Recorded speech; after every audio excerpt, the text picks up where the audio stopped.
Is anybody there? Jack, Jack, Jack, Jack, Jack, Jack,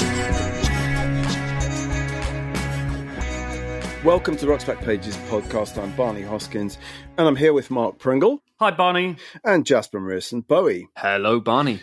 And for this episode, we are delighted to welcome the dynamic transatlantic duo of Luke Haines and Peter Buck. Hi, fellas. Hi. Hello. Hi. Luke and Peter combined forces to make 2020's beat poetry for survivalists, and this month release their second collaboration, All the Kids Are Super Bummed Out. Great title. We'll talk about the album, and we'll also touch on your former bands and their relationships, your relationships with music journalism and music journalists. But Luke, how did you guys hook up in the first place? I do paintings that I sell on the internet from time to time. And I was in a series of Lou Reed paintings, and one day Peter's name popped up in my shop, my internet shop, when I was at the doctor's. I was fine, by the way. And I thought, is that Peter Buck? And so obviously it was. I thought, that's great. So I did Peter a painting, and I think I sent Peter an email saying, we should do an album together.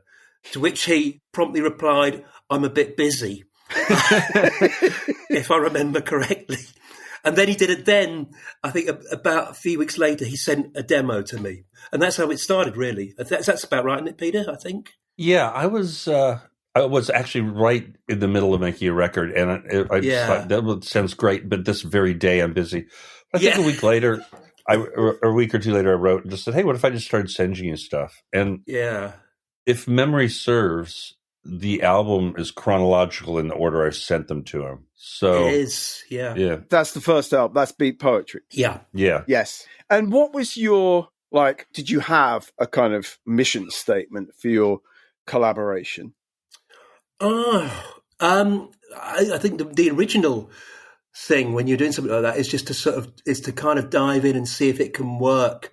And I think it was apparent quite early on that it was working and there was going to be something good going to come out of it. And then it just sort of, my memory of it is that the demos just sort of kind of got better and better. And then the demos became, I suppose, the masters, because we didn't kind of re-record anything. We just added stuff. So it was a good way. It was very kind of immediate. And it was a very immediate way of working. If there was a mission statement, well, obviously, it kind of completely predicted COVID, but that was the mission. That was all right. COVID, yeah. That was okay, Yeah. Given that we knew that was coming, we think we would have found a better week to put the record out. Yeah, but we knew that's why we did it. You said we wanted to be. We could say all this. So yeah. Because you were going to come and play the 100 Club, weren't you? In literally, was it March or April 2020 to promote the record? I think, weren't you? And you had to pull the plug on that, and you eventually played that 2 years later. Yes, and I got COVID on the last show. In the middle of the stuff. Well, there's this sort of poetic sort of I felt really spiritual, and I was like, man, I'm really connected to the music. And then I went, who's that singing? That's really weird. I just, I had a really high fever, so I had to retire to my motel in Chiswick for 10 days. Jeez. Right. I remember in the show looking round at you when you do your kind of one, you turn around and you kind of do an occasional sort of glance at the guitar player, you. And I remember thinking, God, Peter's looking pretty ill. What's going on? So, yeah. So that's going to be the live album, is it? Yeah, could be. It's good. It's good. Good show. Yeah, why not? It's a good show. Great. Yeah. Did you, obviously, for some people, this is an unlikely marriage of minds and talents. Are there areas of music, specific influences that you two cohere around? And I'm thinking of, I listen to both the records and enjoy them very much. And I sort of hear little bits of Soft Boys, even the only ones in there. And I don't know whether those are things that you have in common or ever talk about, like Robin Hitchcock or anyone like that. I've got to say, I'll just jump in and Peter can Because there has been a few things.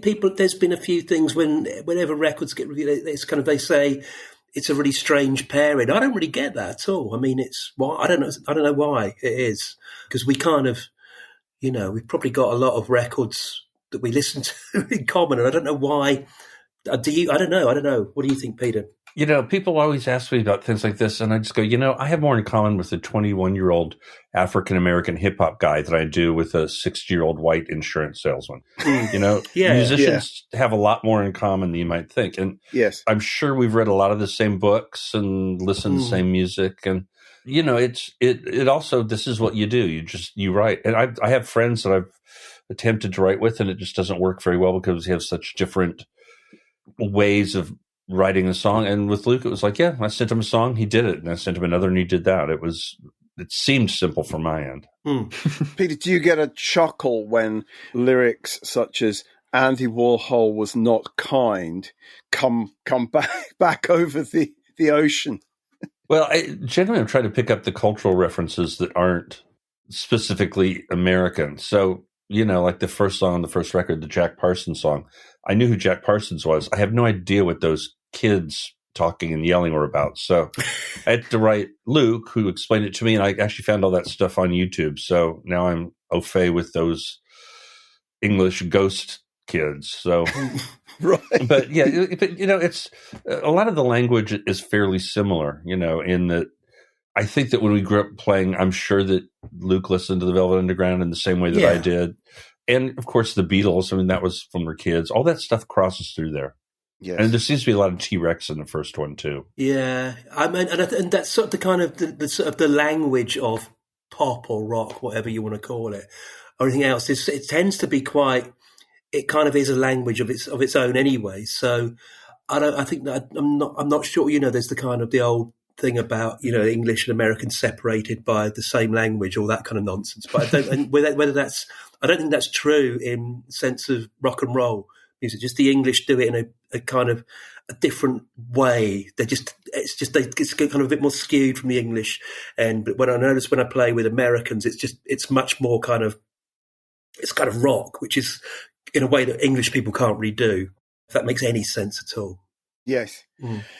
Your lyric writing, Luke, has always been very sort of dyspeptic in a very kind of British way, I would say. And I suppose that's something that I don't kind of associate with the music that, Peter, you've made over the years. So when I say that it's quite an unusual melding of minds, it is a very transatlantic kind of collaboration, isn't it? I reread Bad Vibes ahead of this, and I was just laughing out loud on the beach in Sifnos. We're going to talk. You're asking me where I was, and I was this English guy cackling with laughter. Just the sheer savagery of your attacks on your Britpop contemporaries. And I can hear that same sort of wit and humour in these songs, of course, and it's something that's unique to you, I think. Would that be fair to say? I don't know. I've never really thought about it, to be honest. I just, it's all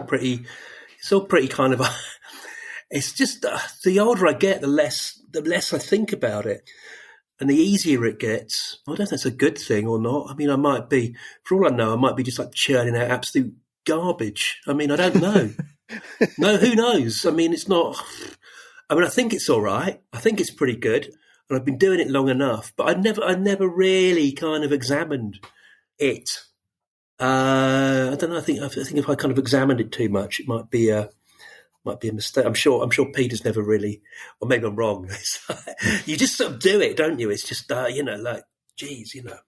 Yeah, every now and again you get that feeling that it's 2 a.m, you're trying to finish a song, and you just think, no one on earth can possibly be waiting for this. What is it I'm trying to accomplish here? Yeah. But if I don't do that, then I'm just sitting looking at the ceiling. So, it gives me a reason to keep going. It's a choice.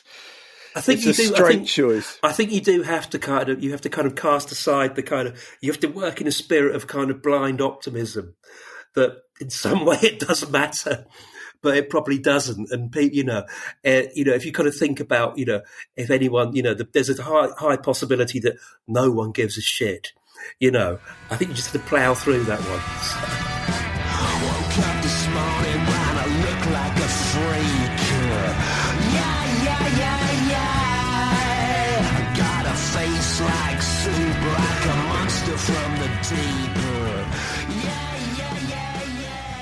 Do you guys, I mean, it's difficult not to detect a certain kind of apocalyptic bent in some of these songs. Do you guys talk about how you sort of see the world, see the music business, compare notes on your experiences in music, or is it literally just sending stuff through the ether?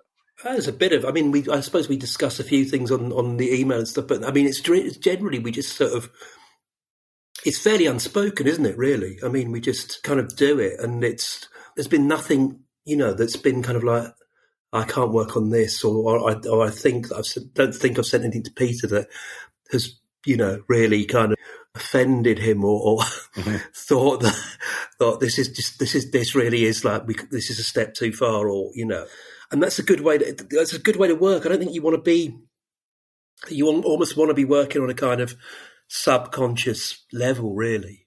As Peter said, it's like, I had friends I've known well, and I couldn't work with them, but this just seems to work. Did you do the entire thing remotely from one another, sending files back and forth? Yeah, the first record, we'd never met. And the record was mastered, and Filthy Friends did a show in London, and Luke came, and we had drinks for an hour. And then the plan was, well, of course, we're getting together to do the tour, and we'll hang out, and we'll make a next record in the studio. And everyone will need to go into what happened in 2020, but that didn't happen either. So the next record, at this point, I'd known Luke other than email for 1 hour, and we did the entire second record and mastered it before we hung out to rehearse for the last tour. Right. No, I mean, it's interesting because in 1988, I was working with an engineer who was making an album with Buffy St. Marie. Extraordinarily, she's a real pioneer of remote working like that. He was in London. She was in America, and using an ISDN line, they were sending files back and forth. They never actually met for the process of making it. And that's in 1988. So, that's pretty radical, yeah. So now it's kind of not the new normal, but I suspect a lot of people work in this way. There are a lot of ways to make records, and as much as I love getting in the room with a bunch of people and playing, sometimes it just doesn't work. And honestly, if we had followed the plan and had got the five of us in a room to perform the new songs, it wouldn't sound like this. Right. And a lot of the stuff that's some of my favorite stuff on the record is completely untethered from any band existence. Yeah, it's interesting. Luke, I mentioned that I'd reread Bad Vibes and just laughed so much at you said the Lance Corporals of the Melody Maker and NME in the 90s. And I was just thinking, is this guy just willfully self-sabotaging or what? I mean, what was the fallout from? I know a little bit about the fallout from that book, but I mean, is there still? I don't know. You tell me. I don't know. I haven't got a clue. I mean, it's rare to find someone so sort of gleefully burning bridges. Yeah. But what repeatedly happens is that you've sort of slagged off like Noel Gallagher. I mean, quite rightly. And then he comes up to you and tells you he loves your songs. And there's a few examples of that, aren't there? Yeah. I mean, it's a strange. I mean, I think if you do, I mean, what the aftermath of that was from some of the musicians. I mean, a lot of people took it really well.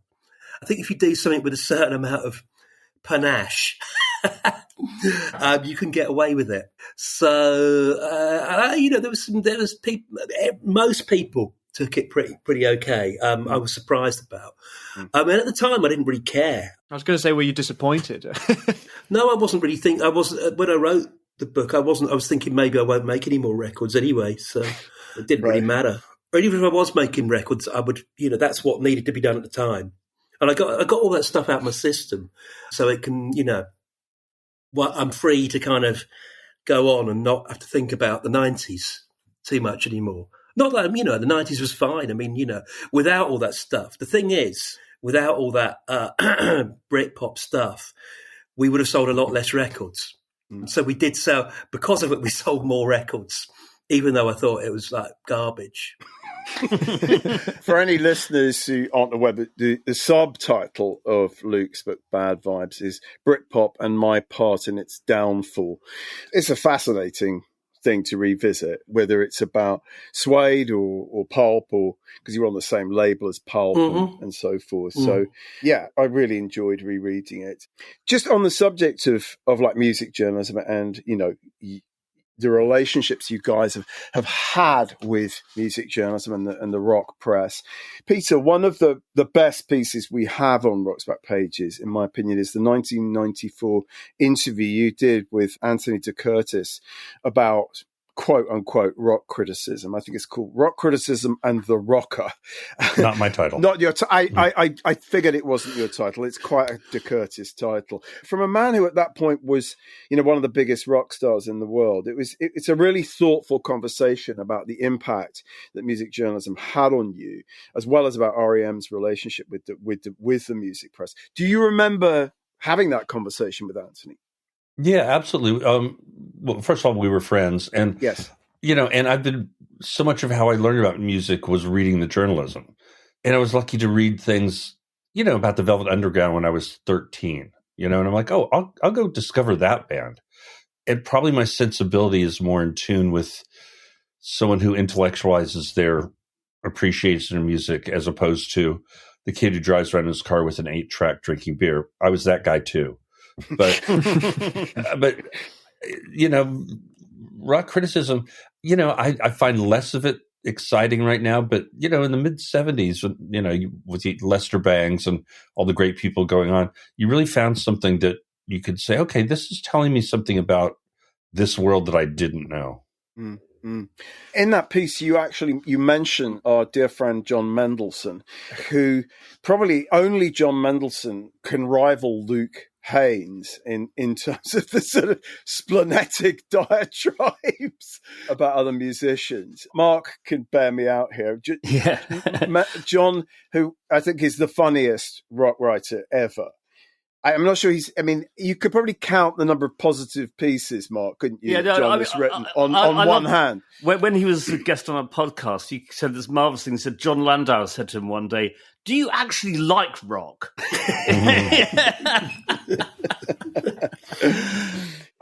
What I kind of really picked up in that interview with Anthony is how difficult it was being like growing up in the South and sort of essentially being more interested in the New York Dolls than the Allman Brothers, which is probably something you have in common with, you know, the few people that followed like Big Star in Memphis, right? I remember doing a big piece on Big Star and talking to, you know, people like Peter Holsapple or just people who were really, really intrigued by Big Star because they weren't the Allman Brothers. And it was like, how did this band come out of Memphis?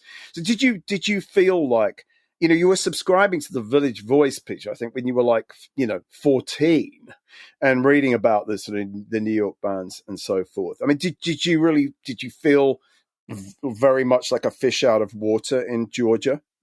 I don't think I felt like I fit in anywhere on earth, like most teenagers, you know, and partially because of the journalism I'd read and the books I was reading and just that world. It was like, yeah, nobody in this entire town listens to the same music I do. Nobody, except for my two friends who I'd managed to turn on to a couple things, you know.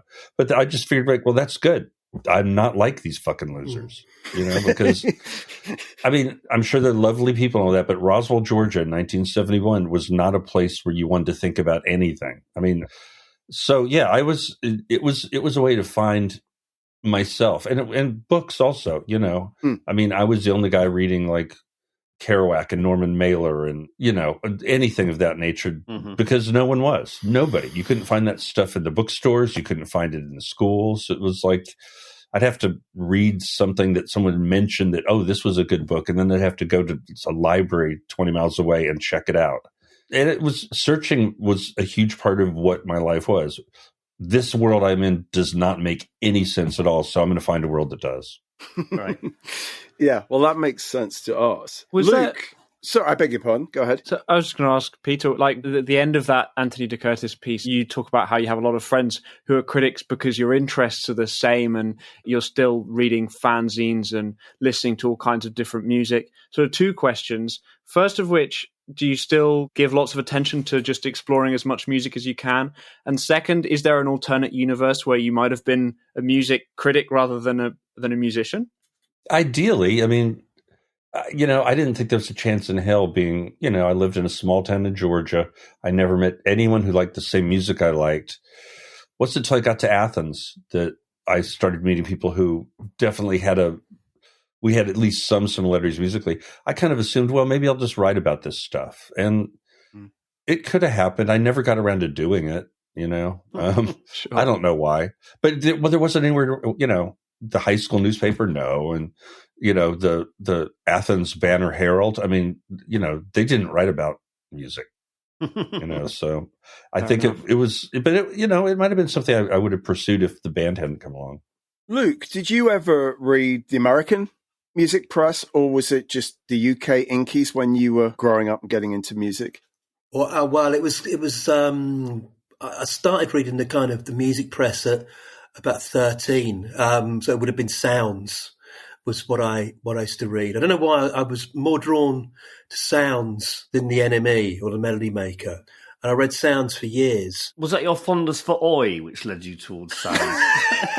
Well, I used to like. I used to like Dave McCullough's writing. Right. He used to write about all the kind of sort of Liverpool bands and the Four and all those kind of things, and sort of what I suppose what's now called post-punk. I'm not sure it ever was really at the time, but it was at the time, wasn't it? Well, Barney? you say that. We've been into search on Rock's Back Pages for the first reference to the term, Mark. Well, let me do that straight away while do you that in carry time. talking amongst yourselves. All right. So I obviously later on I discovered things like Cream and things like that, and likes of Lester Bangs, all those kind of people. But that seemed a very different kind of form of writing to me, and you can look back on it now. It's quite. I mean, I think some of the kind of American stuff from the mid-70s is actually superior to the kind of British writing of that period. It seems that it wasn't really until the late 70s that British writers got into their stride. Funny enough, the first reference I found to post-punk is Tommy John Steele. John Savage in Sounds in 1978. Right. Okay. Right. Well, we'll have that then. Okay. But There it is. But that was only because he hadn't actually. It wasn't coined as a thing. That was just, Sure. Okay. It was just within a sentence of that something being the whatever. I'm trying to think of a band. Think of a band. I can't think of a band. The Mekons. The Mekons are post-punk. Something like that. Yes. Yeah. Yes, exactly. I'm not giving up. No, you never do, which is great. Quite right. So part of the reason for featuring you both on the home page this week is the anniversaries of the first Auteurs single, Showgirl, and of R.E.M's Chronic Town EP and the classic Automatic for the People album. There's a very early R.E.M. interview from New York Rocker, January 1982, very early. Although, Mark, we have an even earlier. Yeah, this is absolutely fantastic. You guys sent a demo to New York Rocker in 1981, and Gary Sparazza reviews your demo in September 81 and raves about it. It's absolutely fantastic. In their pick hits section, and he says at the end of his review, he says, "Do send a follow-up." That's brilliant. So, I mean, for us to have a review of your demo before you released any records on Rock's Back Pages gives me a great deal of pleasure. And there's also a very early interview with you, Luke, from Melody Maker from December 1992. Which was Simon Price, might have been one of the earliest journalists to remark on the Auteurs. I took a showgirl for my ride. Thought my life would be right, took her bowling, got her high, got myself a showgirl bride. Actually, you beat me to your question, Jasper, asking Peter whether he might, in an alternative universe, have become a rock critic. But the same could apply to both of you, I think, because you both write and articulate what music is so well. I mentioned Automatic for the People, and as I say, that probably most beloved of R.E.M. albums, I don't know, is exactly 30 years old this week. For that reason, we've added an audio interview with you, Peter, and Mike Mills from August 1982, and the album's about to come out. Mark is going to tell us a little bit about this audio. Well, I mean, it's very nice. I mean, actually, we can go straight into one because... Prepare to hear yourself. Prepare to hear yourself. Peter. That's horrifying. The ghost of Peter Buck past. I mean, you're talking about making the decision to not automatically tour every time you release an album, which I think is very interesting. Probably one of the reasons why, as a band, you managed to keep your sanity is you weren't on the album tour treadmill, which kills so many other bands. Let's have a listen to this. It's good stuff.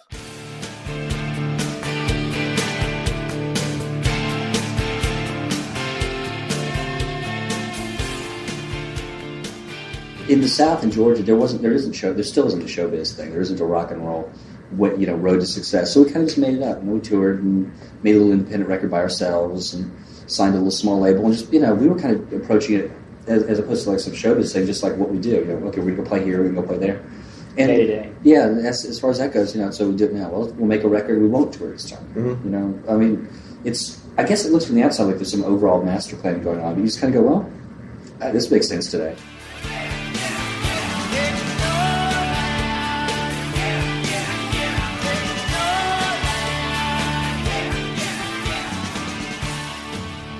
You'd probably stand by that, I'm imagining, Peter. Sounds like the sort of thing you might say now. Yeah. Anyway, it's nice to hear you.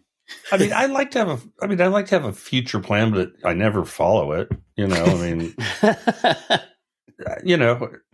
got all kinds of things I'd like to accomplish in the next 3 or 4 years, and we'll see if I get to any of them. But, we weren't, in the background we came from, we weren't really thinking that, there's a career to be made here, and this is, we didn't have a Hollywood manager. Our manager was a guy that I knew from the record store who happened to be a lawyer, but, he still manages me. Bert has been my manager for 42 years. So, we didn't have any of these connections where people are telling us, you need to do this Spider-Man soundtrack and, do all it just wasn't going to, none of that was happening. It was like, we made a record, we sent it out and people would buy it. Mm. Yeah. In this interview, you talk about how you measure success. You talk about the writing of the songs, about Michael as a lyricist. Interesting, you talk about the optimal length of albums because you're already reacting against the CDization of the album length when suddenly albums go from 45 minutes to 60 plus minutes. And, how you find that problematic. Also about kind of how bands kind of run their course and, how some bands should have broken up before they actually broke up. Let's have a listen to this clip. It's on that.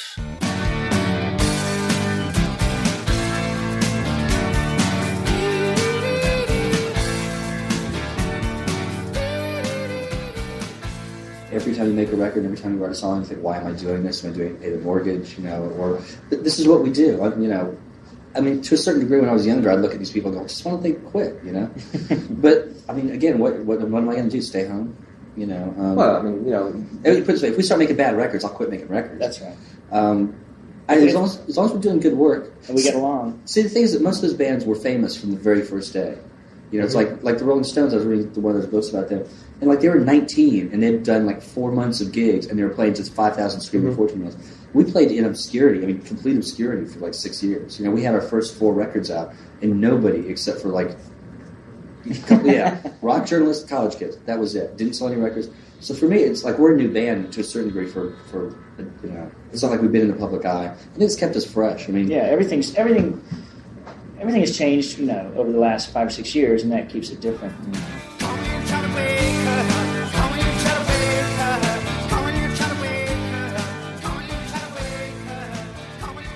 Well, you sort of allude to the fact that, you were rock critics' darlings for sure and college kids' darlings. But I remember seeing you in January 1982 in Atlanta at the 688 Club and just being knocked out. And then you came to the Marquee. You played the Marquee in London. It was just really one of the greatest shows I've ever seen, Peter.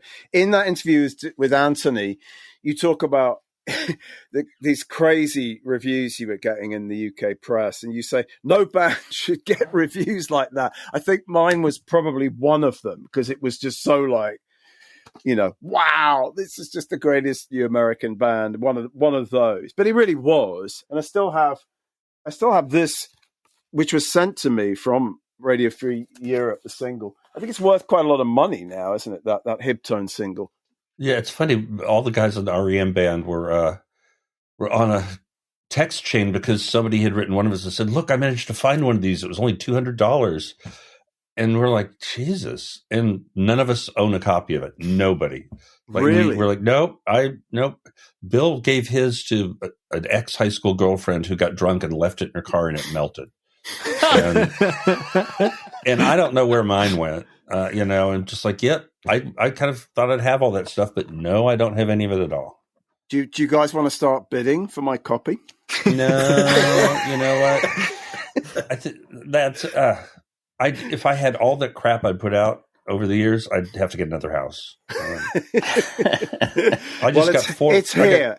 I got 4 records that I wrote and played on in the mail last week. I'm like, where am I going to put these? I mean, I just don't have any space.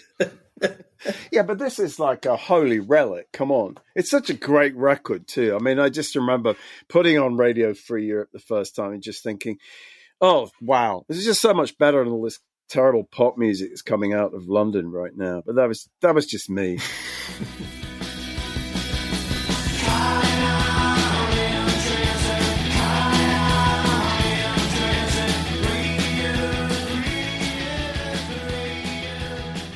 Luke, it's probably a good thing that since you're rude about just about everybody else in Bad Vibes, you don't say anything about R.E.M. That's probably a good thing. What did you? What was your take on what was your take on R.E.M. in the 80s and before you met Peter?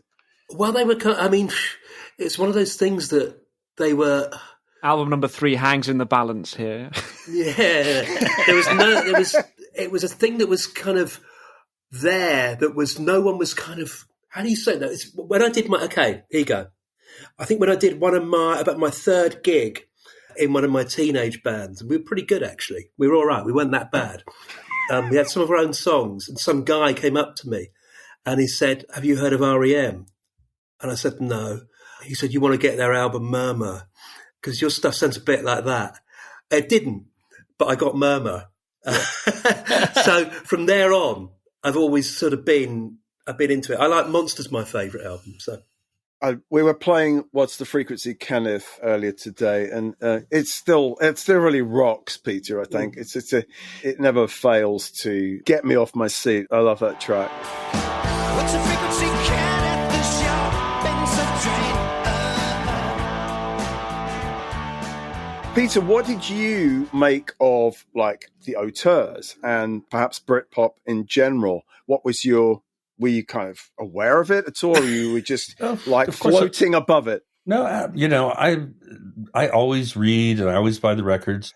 I actually got an advanced cassette of the Auteurs record. I remember doing, Monster was about to come out and we're doing some big BBC. It was like, I can't remember what it was, but the woman asked what I was listening to, and I said, I think the Auteurs are the best band in this whole Britpop thing. And she goes, well, why? I said, well, they write real songs, first of all, which wasn't necessarily the case with everyone in Britpop. I love a lot of those bands. Yeah. But Auteurs are my favorite of the group. I mean, that first record alone is just super classic songwriting. And then when it totally went off the rails, I thought it was even better. Yeah, I liked it when it went off the rails. Can I just say what we did say on tour, Peter and I? We had a discussion sort of about the 90s, and we both agreed that, and I'm saying this without any kind of irony at all, that the first Menswear album is a lot better than the Oasis albums. We both, that's genuine. It's not meant to be. I'm not taking the piss out of Menswear or anything like that, but that was a kind of genuine conversation that we had. So it's worth putting that out there. We were on tour in England, and, I'd read about Menswear every day for the whole month. And Scott McCoy picked up Melody Maker and goes, woohoo, the second Menswear single's out. It's like, I would assume they had 5 albums that had been written about to such a degree. And I did like the record, actually. I felt sorry for him because you could see how it was going to go immediately afterwards. So the menswear revival starts here? Well, let's not go too far. But... I seem to remember menswear were one of those kind of Camden, but you write quite a lot about you lived in Camden. I did, yeah. And they sort of fell foul of that rather, sort of hedonistic life, didn't they? Yeah. Well, I mean, I don't, it's a thing that kind of gets close to, the serious point about it is it gets close, it's always gone on in pop music, but it gets close to abuse and exploitation of very young kids by adults who should know a lot better or don't, because they're, I don't want to get too moralistic about it, but that's a lot of that was going on. Yeah. A lot of very young bands were getting signed up and given much more money than they knew what to do with, and their career, you could tell, I could see people's careers of like, you've got a career of 2 singles. Not that anyone should think of, if you're doing this, you shouldn't really think of it as a career or anything, but it's just what it is. It's just like, if you're still here like fucking 5,000 years later as I am, then, well done me or something, I don't know. But that's sort of what was happening. There's a lot of kind of much older guys, A&R guys who are probably in their mid-30s, sort of chucking a lot of bad stuff at 19-year-old kids. That's the way I read it now. Yeah, yeah. Do either of you miss like being in bands, like on a day-to-day kind of basis? Do you ever pine for those days, or are you quite happy being sort of more or less free agents and able to do things like the records you've done together? I don't want to be in a band. I'm not with the band, as Sylvia Patterson said. Yes. Yeah. Peter, what about you? I feel really lucky to have had the experiences I had and have no interest in repeating them. Mm-hmm. There are a lot of times I wish that I played more, but I could, I play every day at my house. I write songs every day, and I think I'm going to have 3 or 4 records out this year that I co-wrote and co-produced or whatever. But yeah, I don't think I want to tie myself to that year-long process of, we're going to make a record, then we're going to tour, we're going to do the video. It's like, all that stuff just makes my skin crawl now. I'm looking forward to touring with Luke in February. And actually, Luke, you'll be getting a track for me like in 2 days that I just finished. So I was going to ask you about that. Yeah. Yeah. It was meant to be arriving on Monday, but Well, I recorded it on Monday, and Scott still has to put the bass on and mix it. So he might be doing a synth job too. So nice. It should be soon. Nice. Good. Oh, I'm glad we were able to, facilitate it. Yeah, it's an exclusive. Yeah, that's going out on the internet immediately after this. So listen, thanks both of you. We haven't had time to talk about so many other things. Bader Meinhof, Black Box Recorder. I reviewed the Black Box Recorder album that had was it the first one that had the Facts of Life on it? Great record. That's the second one. Second one. England Made Me was the England was the first one. Yeah. And then it was, yeah. Well, I still love the Facts of Life. It's still on my, What about the first one? Don't you like that? I do. I'm just talking about the Facts of Life itself. That track, I think, is just such a classic. Okay, right. It's still on my kind of favourites playlist. It pops up from time to time, and I always enjoy it. It's just the facts of life. There's no master plan. Walk me home from school.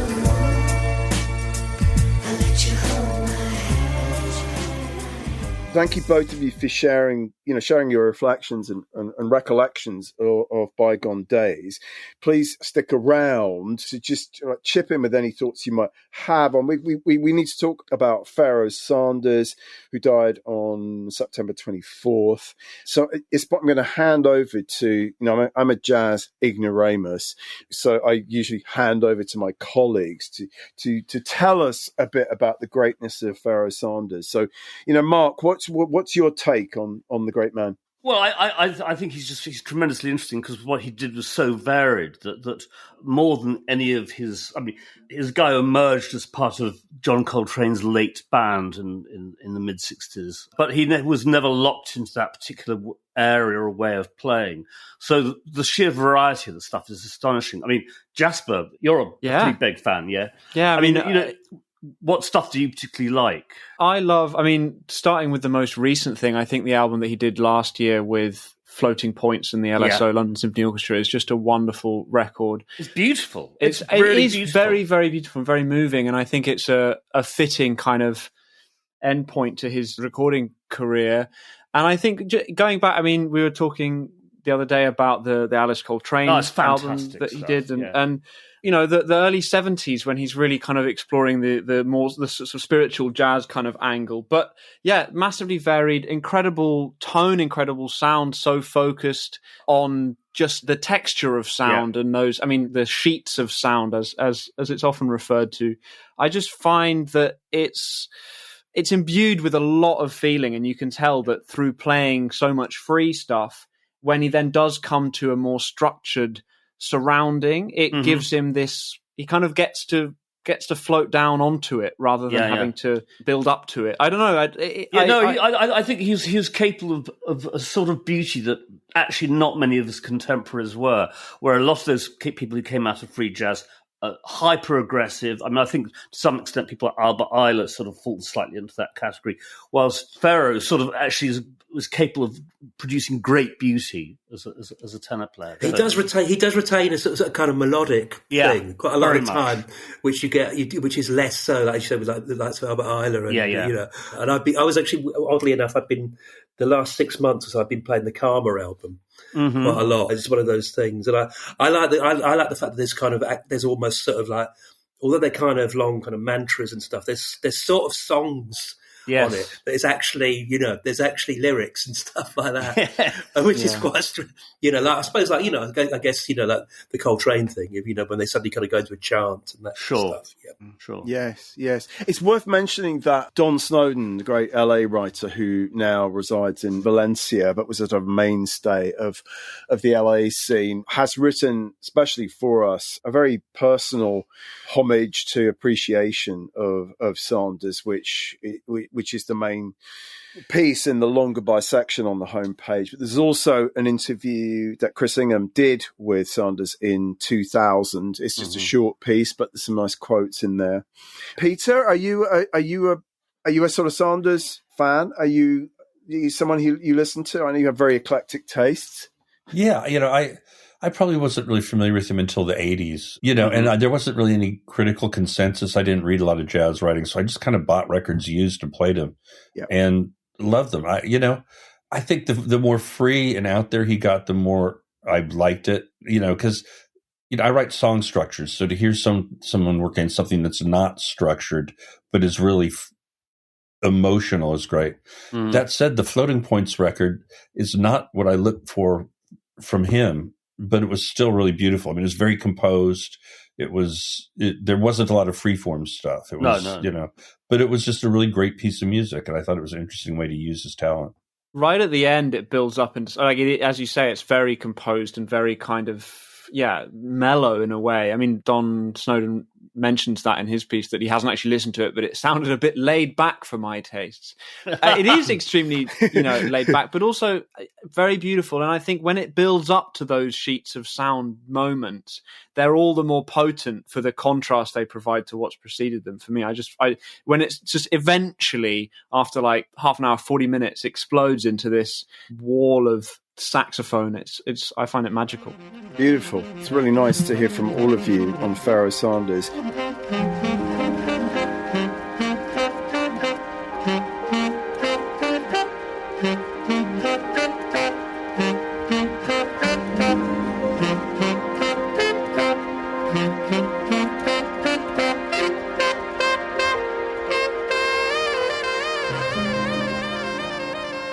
We also lost the rapper Coolio yesterday, or day before yesterday. Most famous, obviously, for Gangsta's Paradise, which was a huge hit. I don't have a huge amount to say about him. I think of him as almost like a one-hit wonder. It has not been a particularly important figure in hip hop really for a long time. A bit of a sort of clownish figure? I mean, Mark, how would you contextualize I Coolio? mean, very, very similar. My experience with him is very similar to yours. It's basically essentially the one hit. We were listening in the office today to some of his stuff, and what strikes me is how slow and sluggish so much of it is. You know, it's, by hip hop, I mean, let's see, he's loosely a contemporary of the Compton, the NWA, and all that sort of group of people. Yes. And they're a lot funkier. Dre as a producer is a lot funkier. Coolio's stuff really isn't funky. It's very slow. It's quite stodgy, which gives it a sort of certain mad elegance, I think you could say. You know, but am I a huge fan? No, can't pretend. I like the fact that he wanted to be a cook. You know, he's in 2013 he started selling off his music rights to fund his career as a chef. And he had a cooking show and published a book, Cooking with Coolio, 5-star meals at a 1-star price. I rate that. Good man. Luke, Peter, do either of you possess any of Coolio's cookery books? No, but I do. My only comment really is that you mentioned the Facts of Life, and the kind of synth string part was directly ripped off of Gangsta's Paradise on that record. So if you listen to that, and yes. Oh, it all makes sense. Didn't that come from a Stevie Wonder record? Probably, yes. Probably. Pastime Paradise. Yeah. There so you go. Yeah. Oh, well. I met him once, and we talked about politics for 20 minutes. It was on election eve, and he was kind of dumbfounded about how Bush could win. And I was like, well, it's kind of the people in Ohio right now. And he goes, man, fuck Ohio. That is why my moment was Coolio. Very excellent. good. Excellent. That's wonderful. I love the fact that I imagine that probably was an awards show or something. You must have, in situations like that, you must have had conversations with people you probably wouldn't have had conversations with otherwise. Actually, we were in a bar watching the whichever election it was. I think it was 2005. And and he was just like, man, I don't get this. I'm like, I don't really get it either. Well, yeah, if he was still alive, no doubt, as we kind of limber up to midterms and the prospect of Trump's return, he might still be saying, fuck Ohio and fuck Indiana and fuck Montana and a lot of other American states. Anyway, so Coolio is, I think, as I said, I think he was only 50 years old, so that's a very young age to go. But I don't know what's cooking. They say I got to learn, but nobody's here to teach me. If they can't understand it, how can they reach me? I guess they can't, I guess they won't, I guess they front. That's why I know my life is out of luck, fool.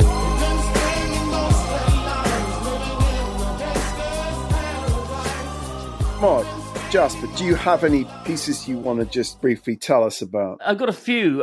From last week, Maureen Cleave, who, as everyone regular listeners to this podcast will know, I'm rather keen on as a writer. She went with the Beatles to New York in 1964, their very first visit, and reported it basically every day. We got about 4 or 5 of these, which were going up one after the other. And this is the first one. She talks about the actual, how they're greeted at the airport.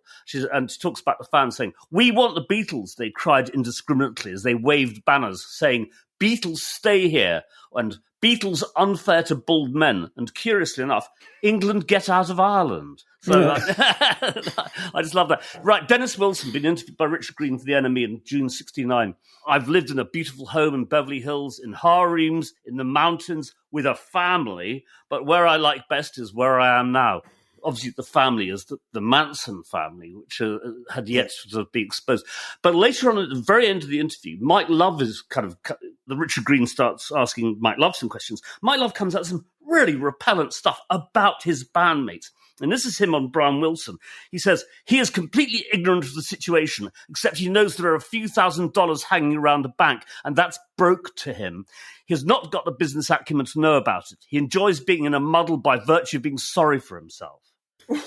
Well, that's fucking charming, Mike, but then Holly Graham Nash, to be interviewed by Nick Jones in 1967, it says, "Youth is beautiful. It's also innocent. All that we'd like to do, all that I feel one should do, is teach people things so that they grow up to be nice people." So this is like, the proto-hippie Holly Graham Nash, who's on his way to see Crosby and Stills, even 2 years before the fact. From last week I'd like to mention is Leon Russell live at the Royal Albert Hall, London, reviewed by Mark Plummer. It's a fine review. He likes it a lot. My little story is, it was my 15th birthday. It was about a couple of weeks before this. This is February 1971. And my parents had given me enough money to go to see a band at the Albert Hall. I got tickets to see this concert, Leon Russell. They also gave me enough money to take my friends out to Seed the Macrobiotic restaurant on Westbourne Park Road. And it just turned out there was also enough money to buy 3 caps of very, very good LSD and a lump of Lebanese hash. So we get to the Albert Hall high as kites. And at the bottom of the bill is Status Quo, who at that point were just reinventing themselves as a boogie band. And so I have this memory of them sort of jumping up and down in the lights and, the acid sort of doing the trick with that, while the whole of the Albert Hall was like velvet, going dark and light and dark and light. Second on the bill was Juicy Lucy, who had a hit with Who Do You Love, that version of Who Do You Love. They were pretty good. Grease Band were next on the bill, Joe Cocker's old backing band, who were lovely. They were playing sort of like limber sort of country funk, not a million miles away from the sort of music the band were playing around that sort of time. And then Leon Russell came on. He had Claude Lanier wearing little more than a black string vest. And it was the best show I've ever seen in my life. It was absolutely astonishing. And years later, Don Nix, who was part of the Leon Russell organization, says that was the best show he ever saw Leon Russell play.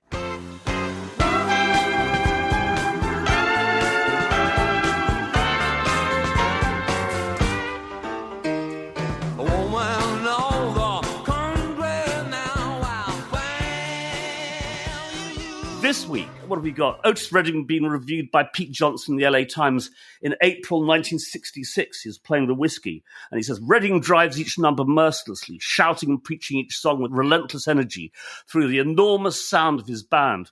Redding was assured of an in-group following Thursday night when, among his spectators, emerged Bob Dylan, trailed by an entourage of camp followers.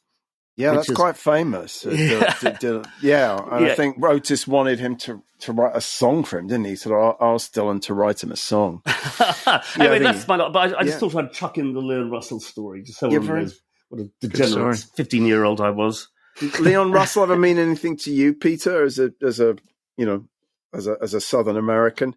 Yeah, I think you can find it on the web. It's this Leon Russell live on like KNET or something from 1969. And yes, it had Claudia Lanier in a bikini top. Yeah. And I was watching it at my parents' house because I was 12 or whatever. And my dad was just completely silent watching the thing. And I don't think he was digging the music. And I loved the music. And Leon Russell was the first or second real rock concert I went to when I was 13. Oh, wow. Right. In Georgia, and at the local wrestling arena. Fantastic. Excellent. I mean, because I adored the Mad Dogs and Englishmen album, and that was what led me to Leon Russell very directly, was Mad Dogs and Englishmen. Who is this guy who put this band together and so on? Fantastic noise. It's just great. Bring things full circle. John Mendelsohn wrote the very short, like, liner notes for Mad Dogs and Englishmen. Did you know that, Mark? Yeah. Yeah. Jasper, have you got anything? Yeah, I've got a couple of things to mention. First, which I added a few weeks ago, is R.E.M. in an interview Tom Doyle did with him in Sound on Sound in July 2004, which is very nice. Very, Sound on Sound, relatively technical magazine. Martin claims to be anything but an equipment head. So this is more of a technical interview, he wonders, a slight touch of trepidation in his voice. The only problem is if you ask me about which blah blah do you use for this, I can only tell you it's the blue one or the red one. I know what they can do, but I don't really follow every technical magazine. But he goes into his mixing technique, about how it's informed by his time back at Atlantic in the 50s and 60s. Tom Dowd used to say, voice and bass, make them zero. Then the kick may be half a decibel softer and the rest just sprinkled around. That's why when Ahmet Ertegun heard Tommy's work when he was 16 years old, he said, this young boy has the correct bass and drum level to my liking. Hire him. That was the R&B sound. I just think it's a lovely interview. That's fabulous. Well, I'm sure we all revere the late Arif Mardin. I think he was some kind of genius as an arranger and producer. I really do. Do we all love Arif Mardin's records? Yes. I'm not aware. I'm afraid. I mean, it's really, it depends. I mean, how central is black music to your life? And it just so happens that in a couple of our cases, certainly, I think Barney and Jasper and myself all say that black music is absolutely central, and some of his stuff is just sensational, exquisitely good. Yeah. Next up is an interview with Harry Styles, or a comment on Harry Styles, teen star turned serious player from 2017, Jude Rogers in The Observer, which I thought was interesting because it feels like he's having a bit of a moment now in 2022 with, what is it, Don't Worry, Darling, the film that he's in and all that drama and all, I don't know what's going on with that. But I like this piece because, better still, Styles is happy to celebrate the young women who supported his career from the start, as he did loudly when asked if he was worried about proving his credibility to older, cooler people. Who's to say that young girls who like pop music have worse musical taste than the 30-year-old hipster guy? That's not up to you to say, which I kind of rate, just back it. And then lastly, How We Made Car Wash, Rose Royce, Dave Simpson does in The Guardian. And it's one of those pieces where they go in, look back on how it was all done. But Gwen Dickey, the singer in Rose Royce, just tells a story of meeting Norman Whitfield. I was singing in a band called The Jewels and was spotted and recommended to Norman Whitfield. I had no idea he was a legendary Motown songwriter and producer. I went to meet him at his mansion in Beverly Hills and said, "Sir, why do you have all these gold and platinum records on your walls?" He dropped to the floor and laughed for 20 minutes. Later, everyone went, "The Norman Whitfield, The Temptations, Marvin Gaye." But I was this little girl from Biloxi in Mississippi. I never read the names on the back of albums. Yeah. Unlike us guys here, right? Yeah. There you go. That's great. Fantastic. Well, listen, it's been an absolute blast speaking with you, fine gentlemen. We wish you the very best of luck with the new album, which I think is out in a few weeks, isn't it? Officially out end of October? End of October, I think. Yeah. And then I think it's probably out in America like a month later or something. I don't know. It's out on an American label. I can't remember what the label is. So. You can't remember the name of the label? No. That's quite a lot in itself. But it's Cherry Red here. It's Cherry Red here, and it's a label in America. It's a label in America. You heard it here first, folks. The album is coming out. You'll find it. You'll find it. Yeah. It's a great name, Find actually, out. Tune for in. a label. Yeah, a label in America. Yeah. Tune in on the 28th of October to find out why all the kids are super bummed out. Yeah. Wonderful. Well, so thanks everyone for listening to this episode. Go to Rock's Back Pages, subscribe. It might be worth finding out whether your local library subscribes, and if it doesn't, why don't you ask them to at least trial Rock's Back Pages. There's a hell of a lot there, 50,000 articles, 800 audio interviews. It is a veritable museum of popular music. So listen, it just remains for us to thank you both, Luke and Peter, for joining us today. Yeah, fantastic. And Peter, you can probably go back to bed now if you want. I know it's very early for you in Oregon. Yeah, it is indeed. Thank you both, guys, and we'll be back in 2 weeks. But thanks, and we'll say goodbye at this point. Thanks. Bye. Bye.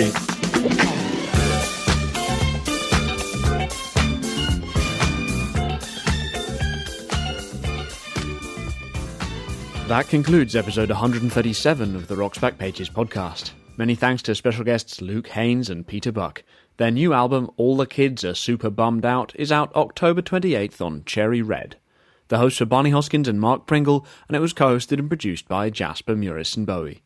The Rock's Back Pages podcast is part of the Pantheon Podcast Network. You can find thousands of articles, as well as hundreds of full-length audio interviews at rocksbackpages.com. Come on and sing it with me, car wash. Sing it with the feeling now, car wash, yeah. Come some of the work gets kind of hard. And this ain't no place to be if you plan on being a star.